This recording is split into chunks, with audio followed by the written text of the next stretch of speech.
कक्षा 12 के प्यारे बच्चों, आज फिर हम सदिशों का योगफल एडिशन ऑफ वेक्टर्स का अध्ययन करेंगे। इसके पहले आपने पार्ट 1 में सदिश की परिभाषा, अदिश की परिभाषा और इनके कॉन्सेप्ट, इनकी भूमिका आपने पढ़ा था। सदिशों का योग कैसे किया जाता है ये भी आपने पढ़ा था। अब सदिश योग के गुणधर्म क्या हैं, इस वीडियो में हम उसका अध्ययन करेंगे। ये उन विद्यार्थियों के लिए बनाया गया है जिनका किसी कारणवश ये चैप्टर छूट गया है। तो इस चैप्टर को पढ़ने के लिए आपको क्रमशः एक नंबर से पहला नंबर फिर दूसरा नंबर क्रम से आप पढ़ते जाइए। आपका यह पूरा चैप्टर हमें आशा है कि हो जाएगा। और सदिश तथा 3D को मिला करके 14 नंबर पेपर में पूछे जाते हैं। तो आज है सदिश योग के गुणधर्म, properties of addition of vectors. पहला क्या है? क्रम विनिमय नियम। दूसरा है साहचर्य नियम और तीसरा है प्रत्येक सदिश ए के लिए एक शून्य सदिश ऐसा होता है कि ए वेक्टर प्लस शून्य वेक्टर इक्वल टू शून्य vector plus A vector equal to A vector, जहाँ पर शून्य वेक्टर सदिश योग का तत्समक अवयव कहलाता है। इसी प्रकार चौथी बात है प्रत्येक सदिश ए वेक्टर के लिए एक अन्य सदिश माइनस ए ऐसा होता है कि A vector plus minus A vector equal to zero vector. ये जो माइनस ए वेक्टर है ये ए वेक्टर का योज्य प्रतिलोम कहलाता है। ए वेक्टर का माइनस ए वेक्टर योज्य प्रतिलोम कहलाता है। तो सदिश योग के गुणधर्म में जो हमारी पहली प्रॉपर्टीज है क्रम विनिमय नियम। तो क्रम विनिमय नियम के लिए इसमें हम इसका प्रूफ देंगे। उत्पत्ति है इसमें क्या है? फर्स्ट में कि A vector plus B vector ये बराबर होना चाहिए B vector plus A vector. इसके लिए अगर हमारे पास मान लीजिए कि ये एक मूल बिंदु है, ओरिजिन जिसे कहा जाता है, और यहाँ से एक वेक्टर ये हमें दिया है, ये ए वेक्टर है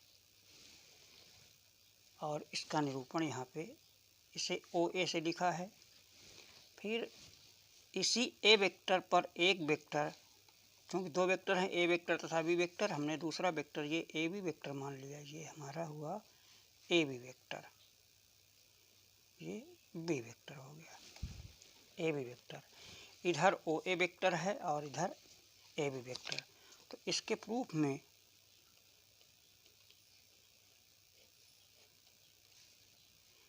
माना ओ ए बराबर ए वेक्टर तथा ए बी बराबर है ये बी वेक्टर। अब इसको जब जोड़ा जाएगा तो इसका परिणाम ही हमने बताया था कि ये क्रम से चलता है कि ओ ए वेक्टर के सिर पर जिसे जोड़ना है उसकी पूंछ पड़नी चाहिए, ए बी की पूंछ पड़ रही है, और इसका परिणामी क्या होगा, इसे हम ए बी को मिला देंगे। तो जब इसको हम ए बी को मिला देंगे तो इसमें जो हमारा प्रारंभिक वेक्टर था उसकी पूंछ और इस परिणामी की पूंछ एक तरफ होनी चाहिए तथा अंतिम वेक्टर जो जोड़ा गया है उसका सिर और इस परिणामी का सिर एक तरफ होना चाहिए। तो इस प्रकार जो हमारा ओ बी वेक्टर बना, ये ओ बी वेक्टर ये बराबर हो जाएगा ओ ए वेक्टर और प्लस ए बी वेक्टर। चूँकि ए वेक्टर के सिर पर इस बी वेक्टर की पूंछ पड़ रही है तो ए बी वेक्टर, तो इसे लिख देंगे। इसलिए ओ बी वेक्टर ये बराबर हो जाएगा ओ ए वेक्टर को लिखा जाएगा A vector plus A B vector को लिखा जाएगा बी वेक्टर। ये समीकरण 1 हो गया। अब इसमें क्या किया जाएगा कि ओ पर इस ए के ओ पर इस ए बी के समानांतर एक रेखा खींचते हैं तथा बी से इस ओ ए के समानांतर एक रेखा खींचते हैं। ये दोनों एक दूसरे को जहाँ पर काटते हैं उसका नाम हम सी रख देते हैं। अब ये देखिए कि जैसे ओ सी वेक्टर हमारा है, ये ओ ए वेक्टर, ये ए बी वेक्टर की दिशा में है, ये समानांतर हैं, तो समानांतर चतुर्भुज की हमें मालूम है कि आमने सामने की भुजाएं बराबर होती हैं। तो ये हमारा बी वेक्टर भी हो जाएगा। ए बी वेक्टर क्या है? ए बी वेक्टर क्या है? पैरेलल है ओ सी वेक्टर के। और दूसरा ये सी बी वेक्टर जो हमारा है, इसके ओ ए वेक्टर के पैरेलल क्या है? ये C B vector, C B vector. तो ये भी आपस में परिमाण में बराबर होंगे। अगर ए बी वेक्टर बी है तो ओ सी वेक्टर भी बी वेक्टर होगा। ओ ए वेक्टर ए है तो ये भी हमारा सी बी वेक्टर भी बी वेक्टर होगा। ऊपर लगा दीजिए तीर इसमें। अब देखिए यहाँ पे हम ये लिख सकते थे त्रिभुज, यहाँ पे लिख सकते थे कि त्रिभुज ओ ए बी में जो त्रिभुज का योग नियम है, त्रिभुज का योग नियम यहाँ पे लगाया गया। फिर हम लिखेंगे अब त्रिभुज ओ सी बी में, त्रिभुज ओ सी बी में। अब ओ सी बी में क्या किया जाएगा? ये ओ सी वेक्टर, फिर लिखेंगे O B vector equal to O B vector. ये देखिए इधर इसका तीर इधर है, ये ओ बी वेक्टर का, और ये क्या है? ओ सी वेक्टर। ये ओ सी वेक्टर के सिर पर ये सी बी वेक्टर की पूंछ पड़ रही है, सी बी वेक्टर। तो अब इनकी वैल्यू पुट कर देंगे, ये हो जाएगा, इसलिए ओ बी वेक्टर ये बराबर हो जाएगा, ओ सी के स्थान पे लिखेंगे बी वेक्टर और प्लस सी बी के स्थान पे लिखेंगे बी वेक्टर। ये हो गया समीकरण 2। समीकरण 1 और समीकरण 2 से, समीकरण 2 से तो हम देख रहे हैं कि हमारा ये बायां पक्ष है समीकरण 1 और समीकरण 2 का, बायां पक्ष दोनों आपस में बराबर हैं, इसलिए दायां पक्ष भी बराबर होगा। A vector plus B vector, O B vector O C के स्थान पे हमने लिखा बी वेक्टर, और यहाँ पे ए वेक्टर है, ये गलत लिख गए, ए वेक्टर। ये ओ ए के समानांतर है तो ये ए वेक्टर होगा, यहाँ पे ए वेक्टर लिखा जाएगा, हो जाएगा equal to B vector plus A vector. Proved, यही सिद्ध करना था। तो A vector plus B vector equal to B vector plus A vector. ये देखिए O B vector equal to O C plus C B vector, O B vector बराबर O सी का मान रख देंगे, ओ सी का मान है बी वेक्टर और सी बी का मान है ए वेक्टर। ओ सी का मान बी वेक्टर और सी बी का मान है, सी बी का मान ए वेक्टर। तो समीकरण 1 और समीकरण 2 की तुलना करेंगे, तो इसका बायां पक्ष बराबर है, इसलिए दाहिना पक्ष भी बराबर होगा। इस प्रकार हमारा ये क्रम विनिमय नियम का पालन तो कर रहा है। तो क्रम विनिमय नियम, जो हमारे दो सदिश होते हैं इनका योगफल क्रम विनिमय होता है। और दूसरा नंबर हमारा है सेकंड, साहचर्य नियम।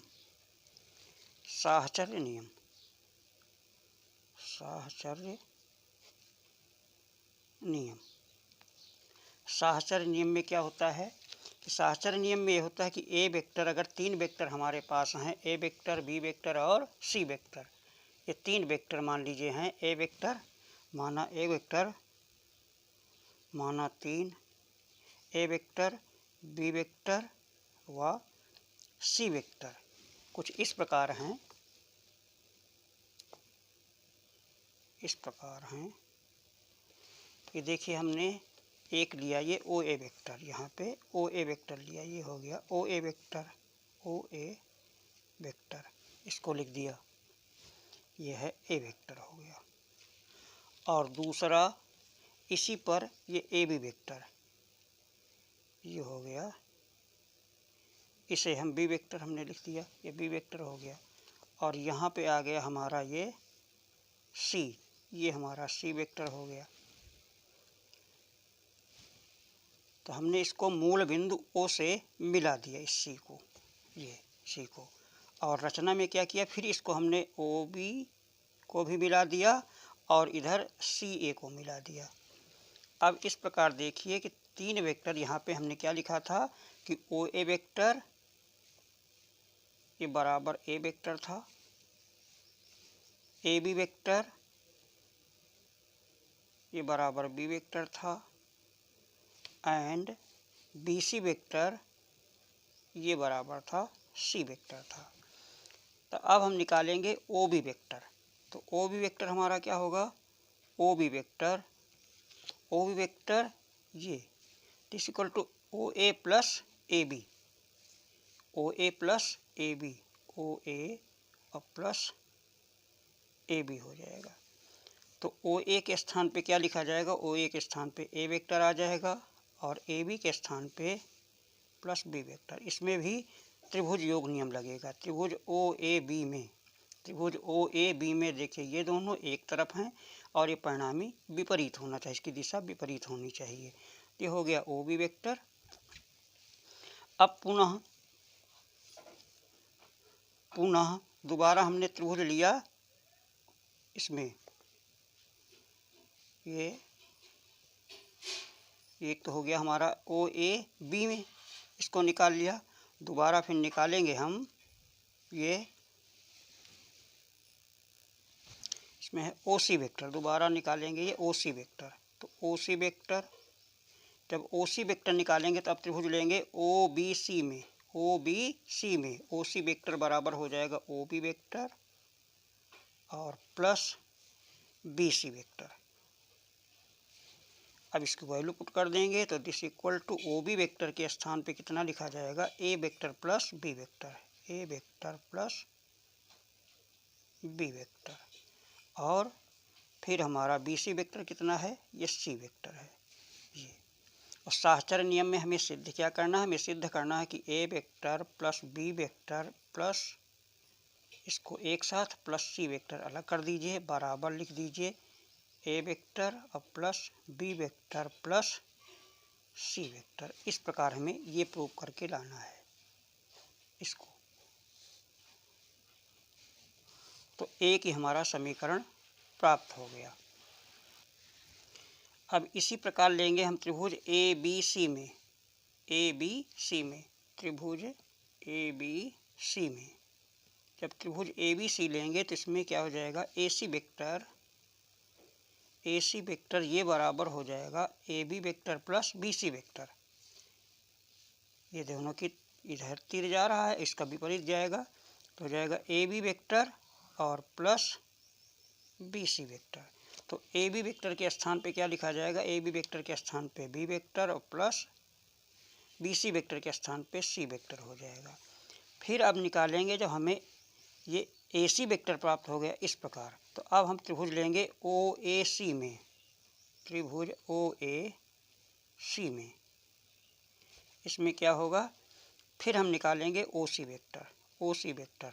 ये ओ सी वेक्टर क्या होगा, ओ A vector plus A C vector, O A vector plus A C vector. तो ओ ए वेक्टर के स्थान पे हम ए वेक्टर लिख देंगे, ए दिया है, और ए सी के स्थान पे अभी निकाला है B vector plus C vector. तो ये समीकरण इसको 2 डाल देंगे, फिर लिखेंगे समीकरण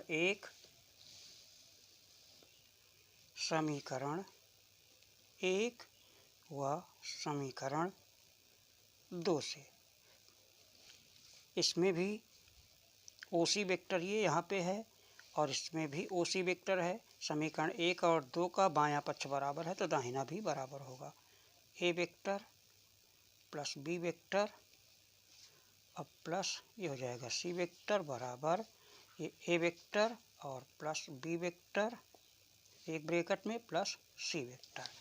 इस प्रकार ये साहचर्य नियम का पालन करता है कि पहले ए और बी को जोड़ा गया, बाद में सी को जोड़ा गया, इसमें बी और सी को जोड़ने के बाद फिर ए को जोड़ा गया।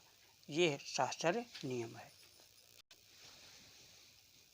अगला तीसरे नंबर में है, प्रत्येक सदिश ए वेक्टर के लिए एक शून्य सदिश जीरो वेक्टर ऐसा होता है कि A vector plus zero vector equal to zero vector plus A vector equal to A vector. तो इसके लिए क्या किया जाएगा, उत्पत्ति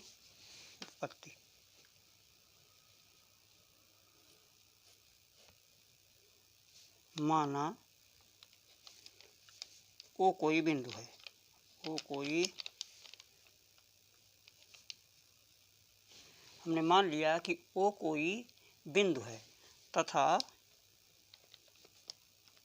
ओ ए वेक्टर ये बराबर हो जाएगा A vector, O A vector बराबर ए वेक्टर हो जाएगा। अब ध्यान दीजिए कि पहले क्या कह रहा है कि A vector plus O vector, यहाँ पे लिखा है ए वेक्टर प्लस ओ वेक्टर, तो या हम इसे ये भी लिख सकते हैं कि सदिश योग नियम से, सदिश योग नियम से कि ओ ए वेक्टर और प्लस ओ वेक्टर बराबर, ध्यान दीजिए ओ A vector plus O vector,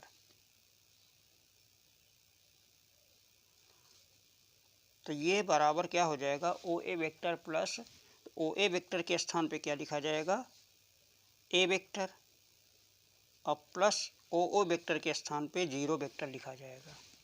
ये हो गया हमारा zero vector. This equal to, इसको क्या लिखेंगे, इस O A vector plus O vector को लिखेंगे A vector plus zero vector. तो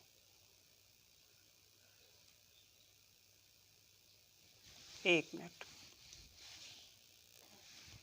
यहाँ पे थोड़ी मिस्टेक हुई है, देखिए ध्यान दीजिए कि ओ ए वेक्टर के स्थान पे यहाँ पे हम लिखेंगे ये ओ ए वेक्टर प्लस यहाँ पे लिखेंगे ए वेक्टर, ए वेक्टर को भी जिसका आदि और अंत बिंदु एक ही हो उसे भी शून्य वेक्टर कहा जाता है। तो ओ ए वेक्टर तो ए वेक्टर हो जाएगा plus A vector zero vector हो जाएगा, this equal to A vector हो जाएगा। दोबारा इसमें क्या किया जाएगा कि अब लिखेंगे हम कि इसको इस प्रकार लिख सकते हैं कि A vector plus zero vector equal to A vector, ये हुआ हमारा इक्वेशन फर्स्ट। और दोबारा फिर लिखेंगे ओ वेक्टर, ओ वेक्टर सदिश योग नियम से ओ vector plus O A vector. तो इसमें ये ओ और ओ जो कॉमन है, जब इसको हम जोड़ेंगे, जैसे ओ ए वेक्टर है उसमें जोड़ेंगे तो ओ के ऊपर आ जाएगा, तो बचेगा क्या, केवल ये ओ ए बचेगा। इसमें जैसे क्या बचेगा हमारा, ये केवल ओ ए बचेगा, ये ए और ए हट जाएगा, तो ये बराबर कितना हो जाएगा, ये ओ ए वेक्टर, इसको लिखा जाएगा ओ ए वेक्टर। अब इसकी वैल्यू पुट कर दीजिए, इसे जीरो वेक्टर कहा जाता है, जीरो वेक्टर हो गया प्लस यहाँ पे लिखा जाएगा ओ ए के स्थान पे ए वेक्टर लिखा जाएगा बराबर, ये हो जाएगा ए वेक्टर। तो देख रहे हैं समीकरण 1 और समीकरण 2 से, इसलिए ए वेक्टर और plus zero vector, A vector plus zero vector बराबर हो जाएगा zero vector plus A vector equal to A vector. ये हमारा प्रूफ हो गया, प्रूफ। अगला है चौथा, A vector plus minus A vector बराबर जीरो वेक्टर। इसके लिए उपपत्ति में लिखा जाएगा, उपपत्ति, इसकी उपपत्ति देखिए क्या होगी कि माना ओ ए वेक्टर बराबर है हमारा ये ए वेक्टर दिया है, ओ ए बराबर ए वेक्टर दिया है, तो यहाँ पे हम क्या लिखेंगे कि ओ ए वेक्टर, तो ए वेक्टर है इसलिए ए ओ वेक्टर कितना हो जाएगा, ए ओ वेक्टर क्या हो जाएगा, केवल इसका चिन्ह बदल जाएगा। ओ ए वेक्टर अगर पॉजिटिव है तो ए ओ वेक्टर निगेटिव हो जाएगा, माइनस ए वेक्टर। ये ऋण वेक्टर की परिभाषा से ये लिखा जाता है, ऋण वेक्टर की परिभाषा से लिख देंगे, परिभाषा से। अगर आपने इसकी परिभाषा पढ़ी, ऋण वेक्टर से कहते हैं, तो उसमें लिखा है कि ओ ए वेक्टर बराबर, अगर ए वेक्टर है तो ए ओ वेक्टर को दिशा पलट दीजिए तो माइनस ए वेक्टर हो जाएगा। अब हम यहाँ पे क्या करेंगे, यहाँ लिखेंगे ओ ए वेक्टर और प्लस, या ये लिख देंगे पहले ए वेक्टर, क्या लिखा हुआ है, ए वेक्टर है, ए vector plus minus A vector. तो इसके स्थान पे ए वेक्टर के स्थान पे क्या लिखेंगे, ओ A vector, O A vector. अब प्लस माइनस ए के स्थान पे लिखेंगे ए ओ वेक्टर। अब ध्यान दीजिए, ये ए कॉमन है, ये कट जाएगा। यहाँ पे आदि बिंदु है और यहाँ पे अंत है और यहाँ पे आदि है, माने ये यहाँ पे हेड है और यहाँ पे ये टेल है, तो दोनों हट जाएंगे, ये और ये बचेंगे। तो इसमें बचेगा ओ वेक्टर, और ओ वेक्टर बराबर हो जाएगा 0 वेक्टर। इसलिए A vector plus minus A vector equal to हो जाएगा 0 वेक्टर। प्रूव्ड। यही सिद्ध करना था।